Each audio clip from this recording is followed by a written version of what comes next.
مولانا انعام احمد قاسمی کے سبھی بیان سننے کے لیے مولانا انعام احمد قاسمی آفیشل کو لائک، کمنٹ، شیئر اور سبسکرائب کریں۔ شکریہ۔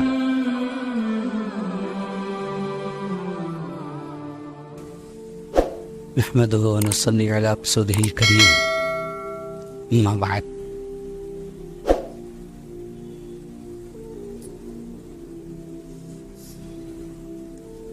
اللہ کے حبیب امام الانبیاء جناب محمد رسول اللہ صلی اللہ علیہ وسلم نے ہم کو کسی چیز میں بھی لاوارث نہیں چھوڑا۔ پیدا ہونے سے لے کے مرنے تک کوئی بھی چیز ایسی نہیں ہے جس کے بارے میں ہم کو سنت طریقہ سکھانا دیا ہو، بتانا دیا ہو، اور جتنی غلط چیزیں تھیں ان کو مٹانا دیا ہو۔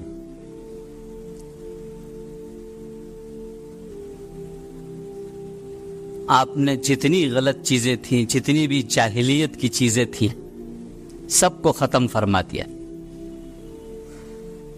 اپنے پیروں سے رون دیا تھا ساری جہالت، اور ایک پیارا طریقہ جس سے اچھا طریقہ زمین و آسمان کے درمیان میں نہ کبھی ہوا ہے اور نہ ہو سکتا ہے، وہ ہم کو دے کر کے آپ نے بتلا دیا کہ اب دین مکمل ہو گیا ہے۔ اللہ نے اعلان کر دیا ہے الیوم اکملت لکم دینکم۔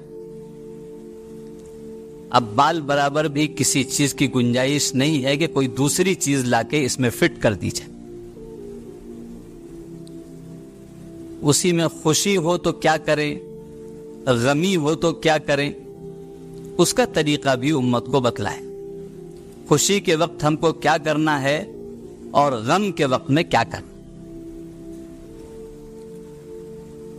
اب جس کو پیارے حبیب امام الانبیاء صلی اللہ علیہ وسلم سے محبت ہے، وہ تو اس کے سامنے کسی بھی چیز کو برداشت کر ہی نہیں سکتا۔ اندر کی محبت اس کو برداشت ہی نہیں کرنے دے گی کسی دوسرے طریقے، کہ پیارے حبیب کا یہ طریقہ ہے، بس اس سے اچھا طریقہ نہ کبھی آیا اور نہ آئے گا۔ ہم اس کو چھوڑ ہی نہیں سکتے، ساری دنیا مل کر ہم کو چھوڑوا ہی نہیں سکتی۔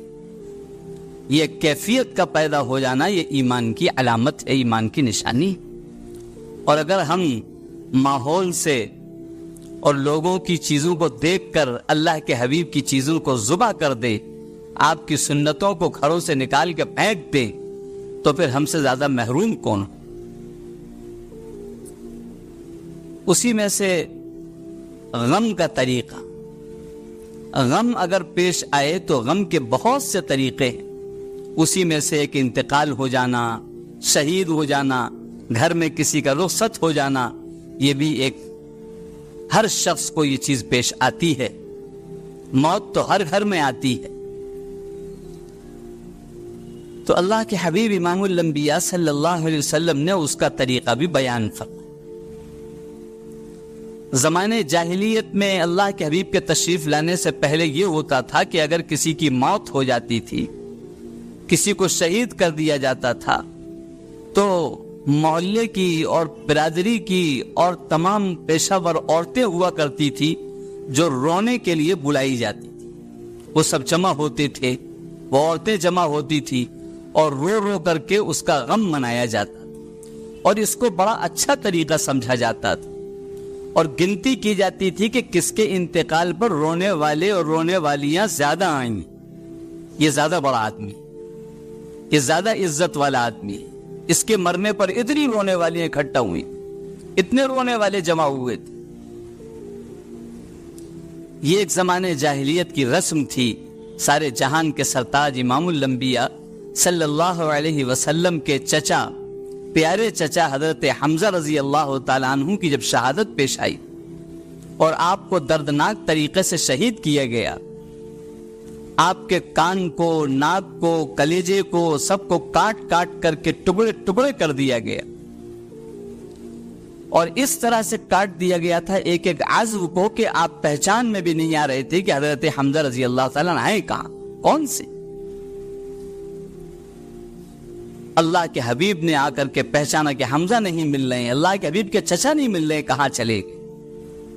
سب جگہ تلاش کیا گیا تو اللہ کے حبیب نے پہچانا کہ میرے چچا کے یہ کٹے ہوئے عزو کی اتنی محبت چچا اور بھتیجے میں تھی کہ ایک ایک چیز ہاتھ پیر کو پہچاننے والے اللہ کے حبیب نے پہچانا، یہ ہے میرے چچا۔ اس طرح سے دردناک طریقے سے شہید کیا گیا، اور اس شہادت پر اللہ کے حبیب کو اتنا دکھ ہوا کہ رونے میں آپ کی آواز نکل گئی، اتنا دکھ آپ کو ہوا۔ ایک تو اتنے پیارے چچا اور پھر اس دردناک طریقے سے شہادت ہونا، اور آپ نے اس وقت اسی رسم کے مطابق آپ نے کہا کہ سب کے رونے والے جمع ہوتے ہیں، حمزہ پر رونے والیاں کہاں چلی گئی؟ آ کے روتی کیوں نہیں میرے چچا پر، غم کیوں نہیں مناتی؟ یہ زبان نے مبارک سے الفاظ نکلے، اللہ نے جبرائیل کو بھیج دیا۔ حضرت جبرائیل علیہ السلام آ گئے، یا رسول اللہ، یہ زمانے جاہلیت کی چیزیں ہیں کہ کسی کے انتقال پر اور شہادت پر لوگ جمع ہوں اور بنا بنا کے آوازیں نکال کے روئیں اور اس پر غم منائیں۔ اس طریقے سے آپ سارے جہان کے سرتاج بنا دیے گئے ہیں، آپ سارے جہان کے امام ہیں، آپ اعلان کریے کہ یہ چیز ہماری شریعت میں اچھی نہیں سمجھی جاتی، اور اس طریقے سے کسی کا رونا یہ زمانے جاہلیت کی چیزیں ہیں، علم والوں کی چیزیں نہیں۔ آپ نے فوراً منع فرما دیا، کوئی نہ آئے رونے والا، کوئی عورت یہاں جمع نہ ہو رونے والی، فوراً آپ نے اس کا اعلان فرما دیا۔ پھر احکامات جاری ہونا شروع ہوئے قرآن پاک کی روشنی میں۔ حضرت جبرائیل کے آنے کے بعد اللہ کے حبیب نے ان چیزوں کو بتلایا کہ کیا کرنا ہے کسی کی موت پر، کیا کرنا ہے کسی کی شہادت پر۔ آپ کے بیٹے کا انتقال ہوتا ہے، ابراہیم چھوٹی عمر میں گود میں لیٹے ہوئے بچہ رخصت ہو رہا ہے۔ کتنی محبت ہوتی ہے ایک باپ کو اپنے بیٹے سے۔ حضرت ابراہیم کا انتقال ہو رہا ہے، اللہ کے حبیب کے آنسو بہنا شروع ہو جاتے، آنسو نکلنا شروع۔ تو اب صحابہ دیکھتے ہیں کہ اللہ کے حبیب نے تو غم منانے، رونے والیوں کو جمع کرنے کو سب کو منع کیا ہے، اور خود اللہ کے حبیب رو رہے۔ صحابہ نے سوال کر لیے تو پیارے حبیب امام الانبیاء صلی اللہ علیہ وسلم نے ارشاد فرمایا، ان العین تدمع والقلب یحزن، یہ میں آنسو بہا نہیں رہا ہوں، یہ اپنے آپ نکل رہے، یہ غم کے آنسو اپنے آپ نکل، میں نکال نہیں رہا۔ یہ بیٹے کی محبت میں جو اللہ نے رکھی ہے، یہ آنسو اپنے آپ نکل رہے ہیں، لہذا اپنے آپ آنسو نکلنا منع نہیں ہے۔ یہ آنسوؤں کو تو نکل جانے سے دماغ ہلکا ہوتا ہے، دل ہلکا ہوتا ہے، ان آنسوؤں کے نکل جانے سے دل کو تسلی مل جایا کرتی ہے۔ اگر کوئی شخص رونے کو روک لے غم کے وقت میں تو یہ آنسو کہیں اور اٹیک کریں گے اور دل و دماغ پر اس کی بیماریاں پیدا ہو جائیں۔ اللہ نے آٹومیٹک طریقہ بتایا، غم پر ان آنسوؤں کا نکل جانا اس کے بدن کو ہلکا کر دیتا ہے، اس کے غم کو ہلکا کر دیتا۔ تو آپ نے ارشاد فرمایا، ان العین تدمع، یہ میں آنکھوں سے آنسو بہا نہیں رہا ہوں، یہ اپنے آپ نکل رہے ہیں، کیونکہ میرا غم، میرا دل غمزدہ ہے۔ والقلب یحزن، بیٹے کے چلے جانے پر میرا دل غمزدہ ہے، مجھے تکلیف ہے، اس کی وجہ سے آنسو نکلنے۔ تو یہ شریعت کا طریقہ بتا دیا گیا کہ اگر کسی کے غم پر آنسو نکل رہے ہیں تو منع نہیں ہے، یہ تو محبت کی علامت ہے، یہ جائز ہے۔ اس میں روکنا منع ہے کہ کوئی آنسوؤں کو روکنا شروع کر دے کہ نکلنے نہ پائیں، اس سے بیماریاں پیدا ہو جائیں۔ آنسوؤں کا نکالنا، زبردستی نقلی آنسو نکالنا، یہ منع ہے۔ آج کل دیکھا جاتا ہے کسی کا انتقال ہو جائے، کوئی عورت آ رہی ہوئی غم میں، اس نے گھونگھٹ تو لمبا کھینچ لیا کہ پتہ نہ چلے آنسو نکل نہیں یا نہیں نکل، اور وہ چیخ ماری زور سے، ارے صاحب ان کو تو بہت غم ہے، یہ تو بہت محبت کرنے والی تھی، لگتا ہے تو عورت چیختی چلاتی آئی، اور بس 1 منٹ نہیں گزرتا اور جب گھونگھٹ ہٹتا ہے تو پتہ لگتا ہے نہ آنسو ہے نہ کچھ ہے۔ وہ کپڑے کا بھاؤ پوچھنے لگتی ہے پڑوس میں بیٹھنے والی، یہ کپڑا کہاں سے لیا تھا، یہ زیور کہاں بنوایا تھا؟ یہ غم نہیں تھا، یہ آوازیں نکالی گئی تھی غم منانے کے لیے، یہ جہالت اختیار کی گئی تھی لوگوں کو بتانے کے لیے کہ ہم غمزدہ ہیں اس لیے ہم چلا رہے ہیں۔ یہ چلانا منع ہے، یہ آوازیں نکالنا منع ہے، آنسو نکلنا منع نہیں، اور بے اختیار کسی کی آواز نکل جائے تو وہ بھی منع نہیں۔